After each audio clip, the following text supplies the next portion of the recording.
જૂનાગઢમાં વિવાદાસ્પદ નિવેદન આપનાર મૌલાના મુફ્તી સલમાન અઝહરીને ગઈકાલ રાત્રે વડોદરાની સેન્ટ્રલ જેલમાં લાવવામાં આવ્યો।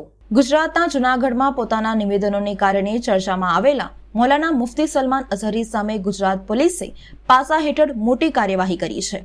ગત રાત્રિના સમયે મૌલાના મુફ્તી સલમાનને અમદાવાદની સાબરમતી જેલમાંથી વડોદરા લાવવામાં આવ્યા છે।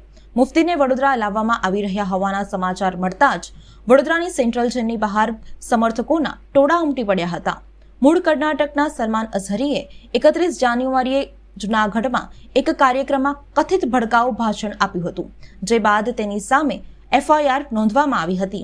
ગુજરાત ATSએ 4 ફેબ્રુઆરીએ મુફ્તી અઝહરીની મુંબઈથી ધરપકડ કરી હતી। આ મામલે સલમાન અઝહરી વિરુદ્ધ IPS 153B અને 505(2) હેઠળ કેસ નોંધવામાં આવ્યો હતો। આ પછી અરવલ્લી જિલ્લાના મોડાસામાં કેસ નોંધવામાં આવ્યો હતો। મહત્વનું છે કે કોર્ટે મુફ્તી સલમાન અઝહરીને કેસમાં કેટલીક શરતો સામે જામીન આપ્યા હતા, જે બાદ મોડાસા કોર્ટે મોટી કાર્યવાહી કરી તેની ધરપકડ કરી હતી, કારણ કે તેની સામે ગુજરાતના કચ્છ જિલ્લામાં વધુ એક કેસ નોંધાયો હતો। ઉલ્લેખનીય છે કે 31 જાન્યુઆરીની રાત્રે જૂનાગઢમાં મુફ્તી સલમાન અઝહરીએ વિવાદાસ્પદ નિવેદન આપ્યું હતું।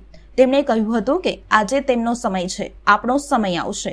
આ પછી કોર્ટે મૌલાના મુફ્તી સલમાન અઝહરી વિરુદ્ધ કાર્યવાહી કરી હતી।